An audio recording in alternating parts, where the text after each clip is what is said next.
Welcome back to the shop. Today we're going to talk about one of my pet projects I'm working on. Probably only 100 guys even know what this thing is. I ordered this package back in June. It was supposed to be here on July 1st. It's now, August 25th? Yeah, August 25th. So, this box has been to more countries than most Americans. So this package was shipped out of Ancona, Italy on June 24th, Tuesday. Then it went to Malpensa, Italy. It went from Malpensa to Leipzig, Germany. Then it went to East Midlands, UK. Then it went to the Cincinnati hub in Cincinnati, Ohio. At least that's where they thought it went. That was on June 26th. Friday it said customs clearance, customs clearance. Saturday, customs clearance. And that was last we had heard of it. Basically on June 28th, the tracking stopped on this package. And a week went by, and another week went by, and I called them up and couldn't get a hold of anybody, and I called them up again, couldn't get a hold of anybody, and I finally called and got a hold of a human. I'm like, hey, can you guys figure out where my package went? Because it's clearly not in Cincinnati. If it is there, then it's under a box somewhere, or you ran it over with a truck. I wasn't sure what happened to it. So anyway, we opened an inquiry about this package, and lo and behold, on August 19th, they figured out where this thing was. Ironically, shipment arrived at incorrect facility. It will be sent to the correct destination for delivery. That was in Belgrade, Serbia. So this thing went the wrong way to Serbia. So then it went back to Leghorn, Italy, back to Milan, Italy. That was on Tuesday the 19th. On Wednesday, it left Milan, went back to Malpensa. The 21st, it arrived in Leipzig, Germany, again. It left there on the 22nd, and it came in from, it had another Cincinnati hub clearance, which is awkward, because it was still in Germany. So then it got to New York. Friday the 22nd, New York City Gateway. And Saturday the 23rd, it arrived at the sort facility in the Cincinnati hub, gained clearance from customs. It was processed, and then it was departed from there to the Columbus hub. And then I got an email saying you owe more duties. So another $168 was paid. And then it showed up literally like an hour, 2 hours later. I paid for it at 9:33, and it was on my door at 12:11. So I have to say, DHL, nice work. You found parts that I cannot find anywhere in the world. Well, I did find them in Italy, and we're going to see how badly they got beat up on the trip halfway around the world and back. But hopefully they're okay, because I don't know of anybody that has these or anybody that can get these. I found new old stock ones from this fella in Italy, and I'm very happy about that. But you get what you get, especially when you can't find stuff.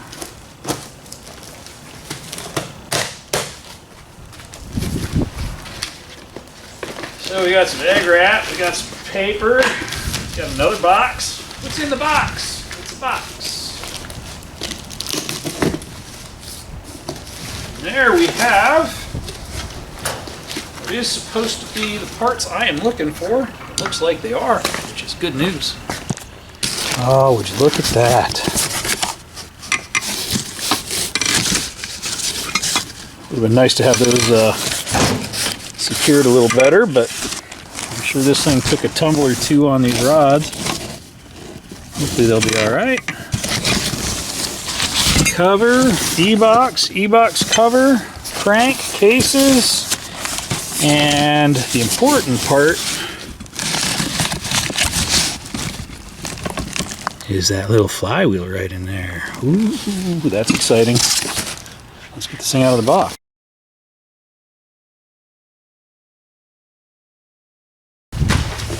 Here's the other piece of impossible.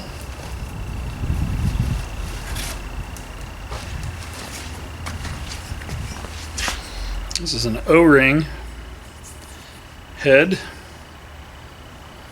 for this setup.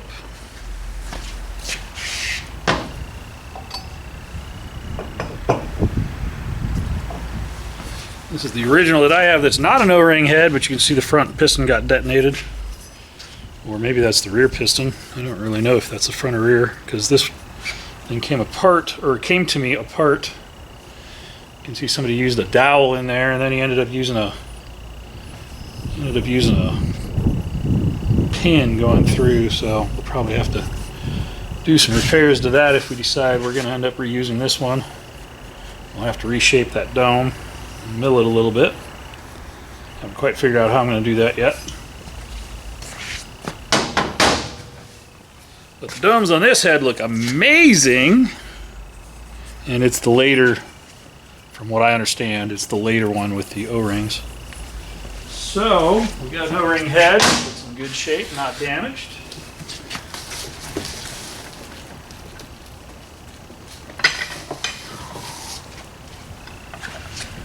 We have a Viper 7000 E-box with rev limiter, coil, start solenoid, and regulator.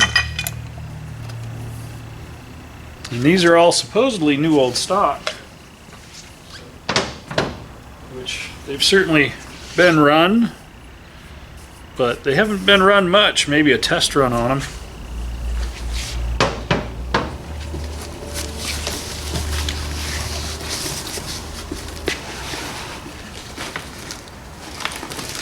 It's got a good coupler.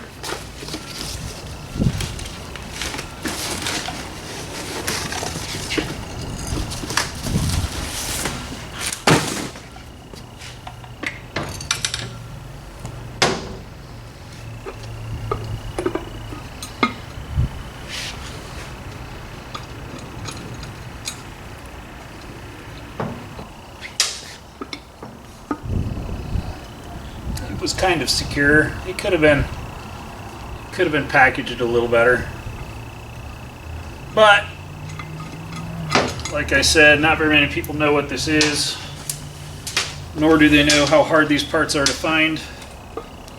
So to my knowledge, these parts were only produced for maybe 2 or 3 years. Oh man, I wish you'd have. This guy right here, this ring gear is impossible to find. Well, not impossible because I found it, but I doubt I'll ever find another one.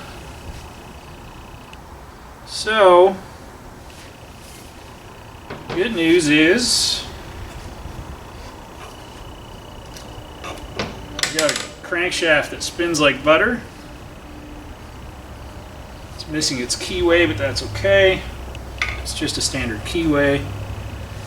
We'll clean up all these parts, we'll polish them up. I think I'll use these cases because they're brand new. I might use my old cases and save these cases to build another one, but that would require me finding a set of cylinders and another good cylinder head. And those appear to be really hard to find, just like the rest of these parts. But the good news is this brings our PJS powered vector boat back to reality. Now, I could power that with an SXR 800 engine. It would bolt in just like this engine does. So that is an option, but since I found the right parts to put the correct engine in it, I think we need to build that engine. It's kind of exciting. It might not be exciting for a lot of people, but it's exciting to me. I really like the PJS stuff. Those guys were at the top of their game back in the early mid-90s, and they were the guys who kind of dominated the circuits. with the stuff that they were putting out, and it was the stuff to have if you were running a race boat. But I'm very excited that I found this flywheel more than anything. I'm going to match it up to the one I took out of that one, which looked like it came out of Davy Jones' locker. Because as you can see from the cases, this thing sat with 3 inches of water in it for Lord only knows how many years. But the good news is the center section of this flywheel is just a 550 21 degree magnetic stator. Sorry, not stator, but magneto part of the electronics, and the electronics are just 550 SX style electronics. The starter is the later 91 to 95 Reed starter, which has a smaller body to it. So I've overcome that problem. So now I just have to find pistons. So I'm going to clean up my cylinders, bore my cylinders, see if they need honed, and if they need honed out to the next size, we will probably make that happen, and then order some pistons for it, which hopefully aren't custom pistons, but it should be a small pin 750 piston for this. The original top end of this was a 650 conversion, and it looks like even those could swap over to this case with maybe some minor modifications, but it looks like they'll hold up. From what I understand so far, these Viper 8000 motors were really only used in the Vector boats. They also had a unique pipe that it was like a stub pipe, but it apparently worked well for what they had put together. At the end of the day, I do need to find or make a base gasket, which if I can get this one off in one piece will give me a nice pattern. So we'll work on that. But that's very exciting. I thought you guys might want an update on what's going on with the Vector boat, and until this showed up, nothing. I haven't done anything with it other than clean some parts and start getting some parts ready to go together, because until I know I have a solid power head for it, I wasn't sure I wanted to spend any time or money on it. But this right here, this is like unobtainium. That's exciting. Still can't believe I found that flywheel in Italy of all places, and then went halfway around the world again. So, well, halfway across Europe at any rate, and then back to the States. Well,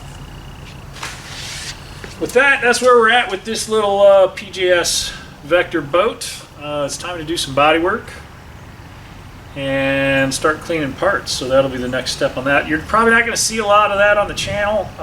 When I do get it running, I'll get it out and let you guys see it, see what it does. It's probably going to be absolutely miserable to ride around in. It's probably going to compress my spine a little more than it already is, but I don't know, it's a neat piece of old cool history, and at least I think it's cool. And we're going to play around with it and see if we can't make it work and have a little fun with it, because I like boating and I like water and I like swimming, and I thought it would be cool. I don't actually have all that much in it yet. I'm going to have way more in it than I'll ever get out of it by the time I'm done putting this engine together. But another cool factor is I also like stand-up jet skis, and I can bolt this power head into my stand-up jet skis after I use it in the boat. And how cool would that be to have a 80-90 horsepower engine that's pushing around a ski that was originally designed with like a 35 horsepower power head. So, you know, there's options. There's always options for doing cool stuff with different things. Well, with that, I'm going to head on to taking care of one of my rental properties, because a tenant vacated and left a big mess, and abandoned car, and a whole bunch of other stuff I have to deal with on a unit that I just remodeled a couple years ago. Holes in the drywall. Don't let people tell you that you know, being a landlord's easy or you know, super profitable, because some of y'all don't deserve to live in homes. Like, geez, man. There's something to be said about owning your property, because I think people take a lot better care of it. But I digress. It is what it is. It's part of the program. But I'm going to get over there and get to work on that unit. Unfortunately, that pulls me away from doing work in here and doing videos. But it is what it is. You got to deal with you got to take the good with the bad. And sometimes having renters is good, and sometimes having renters is bad. Well, if you've stuck around with me this long, thank you guys. We appreciate you guys watching the bits we do. The videos we do help us actually pay for some of this dumb stuff we tinker with. I will be talking about the Barracuda intakes because I have